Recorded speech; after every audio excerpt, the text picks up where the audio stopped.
مجھے وقت پر گاؤں پہنچنے کی جلدی تھی، اس لیے میں دوپہر کو ہی گھر سے نکل گیا تھا۔ میرا اندازہ یہی تھا شام سے پہلے پہلے اپنے گاؤں پہنچ جاؤں، مگر ایک ویران جگہ بس خراب ہو گئی۔ پہلے تو ڈرائیور اور اس کا مددگار خود ہی بس میں سوار ہونے والی خرابی کو ٹھیک کرنے کی کوشش کرتے رہے، مگر جب ان سے خرابی دور نہ ہوئی تو ڈرائیور نے اپنے مددگار کو کسی مکینک کو بلانے قریبی قصبے کی طرف بھیجا۔ مکینک کے آنے کے بعد بس کے ٹھیک ہوتے ہوئے شام ہو گئی۔ جب میں اپنی منزل پہ بس سے اترا تو رات کا اندھیرا گہرا ہو گیا تھا۔ گاؤں تک پہنچنے کے لیے مجھے ایک کچے راستے پہ چلنا تھا۔ اس راستے پر ابھی مجھے 3 کلومیٹر پیدل سفر کرنا تھا۔ میں بڑی سڑک سے اتر کے گاؤں جانے والے اس راستے پر چل دیا۔ اس وقت آسمان پر چاند تھا، نہ اس کی چاندنی۔ ستاروں کی ٹمٹماتی روشنی نے ماحول کو خوفناک اور پراسرار بنا دیا تھا۔ رات کے سناٹے میں اکیلے سفر کا یہ میرا پہلا اتفاق تھا۔ میرا دل زور زور سے دھڑک رہا تھا اور اس خاموشی میں مجھے اپنے دل کی دھڑکن صاف سنائی دے رہی تھی۔ میں ابھی تھوڑا سا راستہ ہی طے کر سکا تھا کہ اچانک ایک الو نے میرے سر کے عین اوپر رات کے سناٹے میں اور پر پھڑپھڑاتا ہوا ایک درخت سے اڑ کر دوسرے درخت پر جا بیٹھا۔ رات کے سناٹے میں الو کی خوفناک آواز سے میں بری طرح ڈر گیا اور خوفناک زدہ نظروں سے ادھر ادھر دیکھنے لگا۔ اسی وقت جھاڑیوں میں سرسراہٹ سی ہوئی۔ میں نے چونک کر دیکھا، اونچی اونچی جھاڑیوں کے پیچھے کوئی کھڑا تھا۔ میں ڈر کر پیچھے ہٹا تو کسی چیز سے ٹکرا گیا۔ ڈر کے مارے میرے منہ سے چیخ نکل گئی۔ مڑ کے دیکھا تو درخت تھا۔ بدحواسی میں درخت سے ٹکرا گیا تھا۔ پھر اس درخت کے پیچھے مجھے ایک جھولا سا نظر آیا۔ میں پیچھے ہٹا تو وہ میری طرف بڑھا۔ میں ڈر کے بھاگا اور بھاگتا ہی چلا گیا۔ میں اندھا دھند بھاگ رہا تھا مگر اچانک ٹھٹک کر رک گیا۔ ایک لمبا ترنگا بھوت میرا راستے روکے کھڑا تھا۔ میں ڈر کر پیچھے ہٹا تو جھاڑیوں میں سے کسی نے مجھے پکڑنے کی کوشش کی۔ میں چیختا ہوا وہاں سے بھاگا۔ عجیب سرسراہٹیں میرا پیچھا کر رہی تھیں۔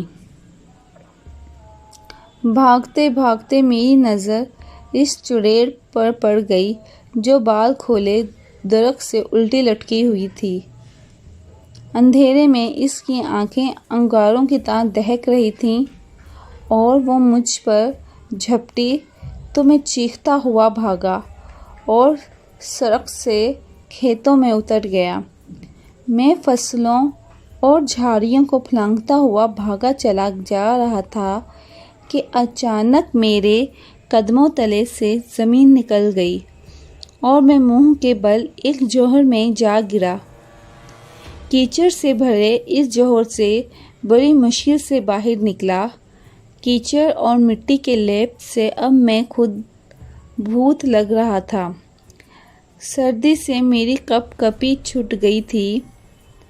اس ڈر سے کہ وہ بلائیں پھر مجھ تک نہ آ پہنچیں، میں پھر بھاگنے لگا۔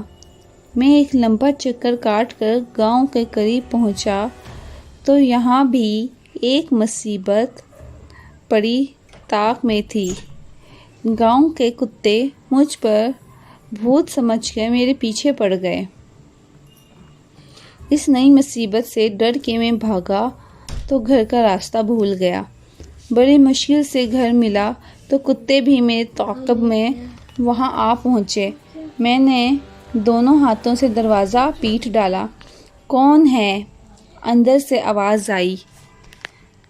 جلدی دروازہ کھولو۔ میں نے چلا کر کہا۔ میرے چچا زاد بھائی نے دروازہ کھولا مگر میری صورت دیکھ کے گھبرا کر پیچھے ہٹا۔ میں جلدی سے اندر داخل ہو گیا کیونکہ کتے بری طرح بھونکتے ہوئے مجھ پر جھپٹ رہے تھے۔ کون ہو تم؟ میرے چچا زاد بھائی نے لرزتی ہوئی آواز میں پوچھا۔ اتنے میں گھر کے دوسرے لوگ بھی اٹھ کر وہاں آ گئے۔ وہ بھی مجھے دیکھ کر ڈر گئے مگر جب میں نے اپنا نام بتایا تو بڑی مشکل سے انہوں نے مجھے پہچانا۔ چچا جان نے پوچھا، یہ کیا ہوا؟ کچھ بلائیں میرے پیچھے لگ گئی تھیں، میں نے بتایا۔ کیا؟ سب حیرت سے میرا منہ تکنے لگے۔ میں نے تفصیل سے بتایا تو چچا جان ہنس پڑے اور بولے، وہ بلائیں کچھ نہیں تھیں، تم اپنے تصورات سے ڈر گئے تھے۔ تم نے اندھیرے میں درختوں اور جھاڑیوں کو بھوت اور چڑیلیں سمجھ لیا تھا۔ البتہ الو اصلی تھا۔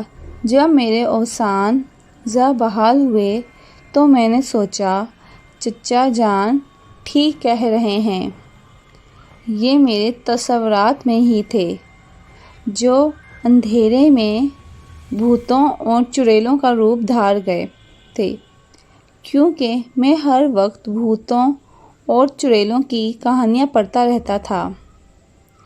انہی خیالی بھوتوں اور چڑیلوں نے آج مجھے سچ مچ ڈرا دیا تھا۔ اف خدایا! تو یہ سب میرے تصور کا کرشمہ تھا، میں نے سر تھام کر کہا۔